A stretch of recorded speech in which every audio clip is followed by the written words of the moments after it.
Yo tengo unos sentimientos encontrados hoy.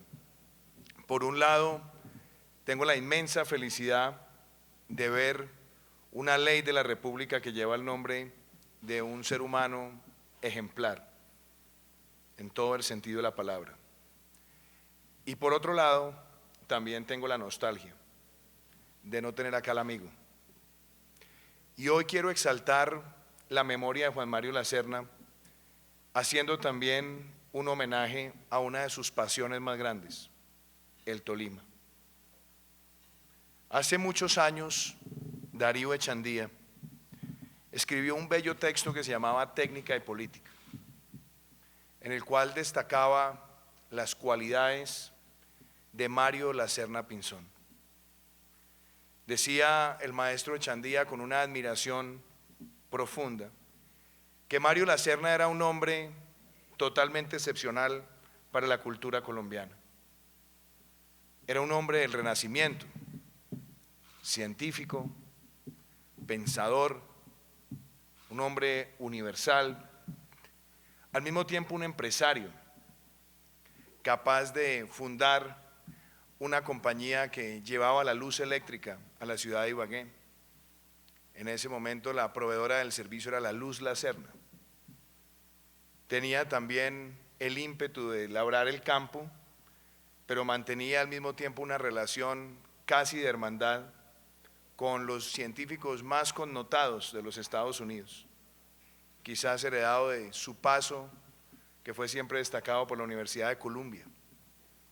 Tenía una relación cercana con von Neumann, uno de los padres de la teoría de juegos, y había sido el primer colombiano en aproximar a Einstein para invitarlo a visitar Colombia. Mario Laserna Pinzón era de esas personas que se merecía todos los honores, y en efecto los tuvo. Pocas personas en Colombia han dejado una huella como la de Mario Laserna Pinzón. Y quizás el reto más grande que enfrentó Juan Mario Laserna era el reto de comprobar dos cosas simultáneamente. Tenía que comprobar que era hijo de Mario Laserna Pinzón y comprobar que no era hijo exclusivamente de Mario Laserna Pinzón. Una tarea muy difícil, y quizás para un niño que nacía en un hogar rodeado de tantas mujeres, ser el único hijo hombre de un tolimense y un colombiano del cual había tantas expectativas, era un reto difícil de asumir. Y yo quiero decir que quizás como lo pensaba don Mario Laserna Pinzón, Juan Mario lo superó. Y yo creo que ese fue el orgullo de él y el orgullo de Liliana, de ver a su hijo desde muy niño emprender un camino por el conocimiento. Juan Mario tuvo la oportunidad de ir a un internado en Europa siendo muy niño, aprender alemán, francés, leer obras que no le son próximas y que no le eran próximas, por lo menos en ese momento, a muchos de los jóvenes de Colombia. Pero lograba tener también la otra velocidad, la de pasar sus vacaciones en el Tolima Grande, mientras estaba adentrándose a lo más profundo del conocimiento europeo. Juan Mario estuvo en el Liceo Francés, y ahí quienes fueron sus compañeros siempre recordaron en él su inteligencia, su talante de desafiar siempre lo convencional y su profunda irreverencia. La irreverencia que solamente tienen las mentes superiores, porque logra ser tal que nunca pasa por grosería, sino que logra siempre hacer las preguntas correctas en el momento correcto. Juan Mario tuvo después la oportunidad de hacer su carrera como economista en la Universidad de Yale, un privilegio para pocos, pero logró demostrar a lo largo de su carrera la gran capacidad que tenía para analizar la economía como una ciencia social y no como una ciencia exacta, como quizás muchos han tratado de convertirla. Eso le mereció a él muchísimas distinciones. Y después regresar a Colombia con ese título y empezar a sortear muchísimos retos. Ser asesor Confis, estar en el Departamento Nacional de Planeación y fundar lo que sería hoy la Unidad de Seguridad y Defensa, donde planeación analizaba la seguridad como parte de una agenda de desarrollo. Después, en su reto grande de ser secretario privado de un presidente, consejero económico de un presidente, y después dar otro salto académico, ir a la Universidad de Stanford a consolidar un máster en negocios, en administración de negocios, un MBA. Después pasar por la OEA, jugar un papel importante al lado de un secretario general, y después regresar a Colombia a seguir otra de sus pasiones, que era la política, acompañar la campaña presidencial, primero en su momento de Alfonso Valdivieso y después de Andrés Pastrana, y de llegar al viceministerio de Hacienda, que ocuparía entre los años de 1998 y el año 2000, en momentos muy difíciles, en momentos de una recesión económica, y su brillante manejo también de las relaciones interpersonales lo llevó a ser no solamente un gran tecnócrata, sino a poder sacar reformas importantes en el Congreso. Y después, quizás con la más bella demostración de no estar prisionero de las vanidades, tomó la decisión de dejar el viceministerio para asumir la dirección de crédito público. Ahí tuve el honor de conocerlo, junto a Juan Carlos, que era en ese momento secretario privado del ministro de Hacienda, y Juan Mario Lacerna, en medio de las crisis más grandes de la economía mundial, donde se cerraban los mercados para los países emergentes, evitó que Colombia cayera prisionera de la tragedia que golpeaba a otras economías latinoamericanas, y tomó apuestas que hoy serían casi un acto de tremendismo. Logró hacer el prefinanciamiento de Colombia en los mercados internacionales el más grande que se haya hecho en nuestro país. Después viajó al BID a ser asesor de mercado de capitales, y ahí nos volvimos a encontrar. Y para mí fue un total deleite tener al amigo, al consejero y sobre todo a esa persona con esa capacidad de absorber conocimientos, influenciar positivamente mi carrera. Recuerdo también que yo traté de influenciarlo hacia otras cosas, pero no era tan fácil. Juan Mario tenía a veces su terquedad, pero recuerdo en esas conversaciones cuando él empezaba a hablar del Tolima. Recuerdo cuando empezaba a hablar de Rafael Parga Cortés, cuando hablaba de Alfonso López Pumarejo, cuando hablaba de Manuel Murillo Toro, del propio Echandía, y teníamos nuestras discusiones sobre el general Melo, que después de ocupar temporalmente la presidencia, terminó en el exilio en México, dando batallas revolucionarias y siendo beneficiario del entierro masónico en un lugar que solamente fue conocido 60 años después de su muerte. Todas esas conversaciones las teníamos, y recuerdo cuando tomó una llamada en un almuerzo. Lo acababan de designar codirector del Banco de la República, y me dijo en su sorna: volví a ser técnico. Y se vino a Colombia, llegó a la Junta del Banco, allá estuvo con Juan José, con Fernando, con otros amigos, y alcanzó a estar unos buenos años, pero el talante de Juan Mario no era el de quedarse en el mundo de los números de la banca central. Y un buen día me llama y me dice con cierta broma: acompáñeme al Tolima. Y cometí la irresponsabilidad de dejar que él manejara el carro desde Bogotá hasta Ibagué con 2 estrelladas leves, porque entre la conversación y el volante era muy difícil uno tener confianza en la inteligencia de Juan Mario, razón por la cual terminé yo manejando el carro. Llegamos a Ibagué y su primer objetivo, llevarme al Panóptico. Llegamos al Panóptico de Ibagué a recorrer, a caminar, y me decía: esta obra hay que terminarla por esta ciudad.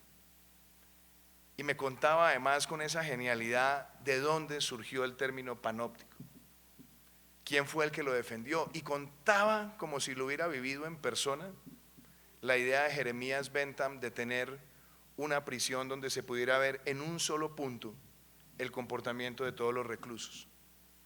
Y él decía, el panóptico se tiene que convertir en el gran centro cultural de la ciudad. Al regreso, manejando yo, me dijo, me voy a lanzar al Senado, lo cual me parecía un acto de osadía porque no era una tarea fácil. Y Juan Mario se retiró de la Junta del Banco y emprendió un camino político que a todos sus amigos no solamente nos sorprendió, sino que demostró esa faceta que tenía él de, a pesar de ser un hombre de tan altos conocimientos y de estar metido en tanta inteligencia elevada, tenía una forma muy cariñosa de aproximarse al ciudadano del común. Y así logró el camino al Senado. Como senador, dejó una impronta maravillosa en sus debates. Recordamos siempre los debates sobre los monopolios en el sector de telecomunicaciones o los oligopolios. Recordamos también sus discusiones sobre la disciplina fiscal.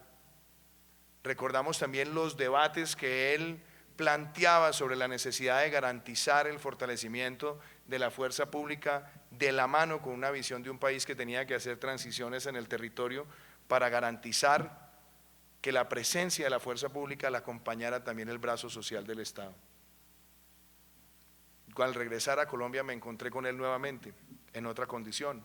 Él era el jefe programático de Marta Lucía, yo estaba en otra campaña y Juan José en otra.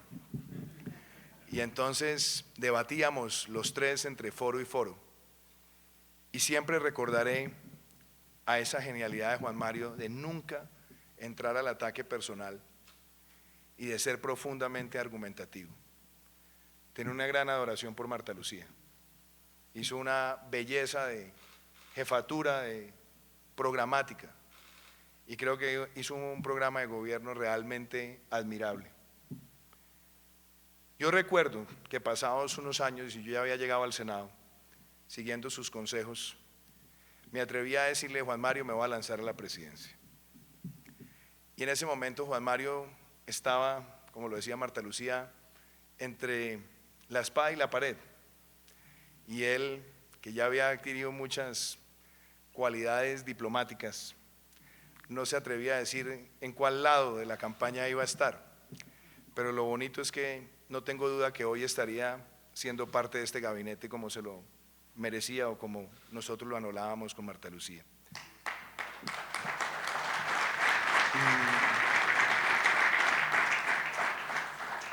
Yo recuerdo que mi padre murió el 3 de julio del 2016 y fue la última vez que vi a Juan Mario.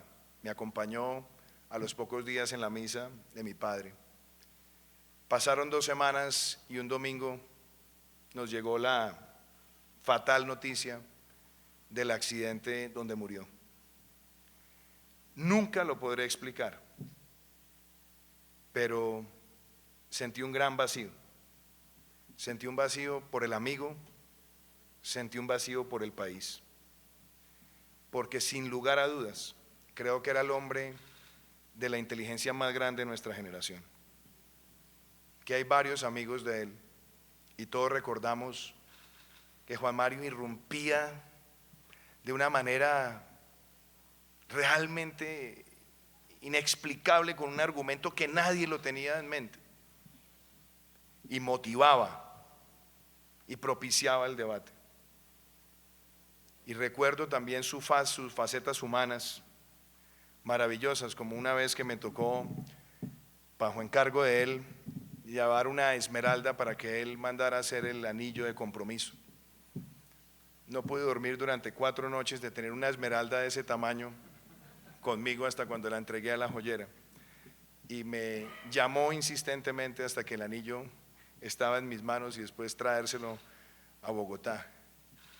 Él se iba a casar con Cristín y entonces le entregué el anillo con la esmeralda y con su buen humor siempre decía, ¿y usted cree que esto le va a gustar a la gringa? Y le dije, Juan Mario, yo creo que sí. Y vivió esa relación personal con mucha ilusión. Lo recuerdo mucho hoy. Y recuerdo también su amor por sus sobrinos.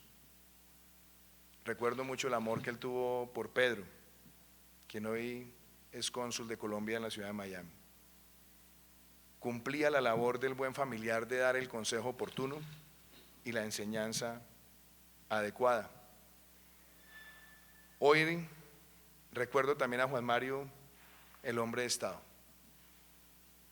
el que no tragaba entero, el que llamaba las cosas por su nombre. Recuerdo a Juan Mario con sus proyectos de vida y recuerdo a Juan Mario con dos grandes ilusiones: que Ibagué tuviera un sistema de transporte masivo, que Ibagué tuviera terminado el panóptico y que Ibagué pudiera pasar la página de lo que había ocurrido con los Juegos Nacionales.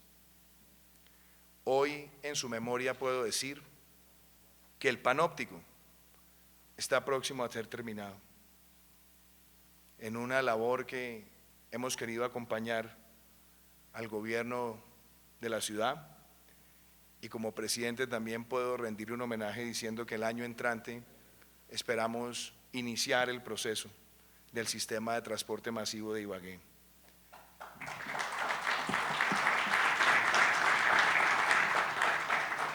Y óigame esto, querido Ricardo, hemos aportado ya 45.000 millones de pesos para concluir los escenarios deportivos que le devuelvan la esperanza a la ciudad de Ibagué, para que la ciudad de Ibagué pueda sentirse con la tranquilidad de que los recursos del deporte son para los deportistas y no para los contratistas. Esos tres testimonios se los ofrezco aquí al amigo. Y cierro diciendo lo que Darío Echandía planteaba hablando de técnica y política. Decía: Mario Lacerna Pinzón fue único entre los tolimenses, fue un sabedor, fue un conocedor, fue un ilustrador, el único hombre de nuestra generación que nos llevó a pensar distinto con naturaleza universal. Creo que esas palabras acuñadas por Darío Echandía también le caben a Juan Mario Lacerna, y que cumple el doble propósito: el de haber dejado una impronta a tan corta edad superior a la de su padre, y la de dejar en todos nosotros, los que estamos acá, un poco de su talento, un poco de su cariño, un poco de su amistad y un poco de su inspiración. Muchísimas gracias.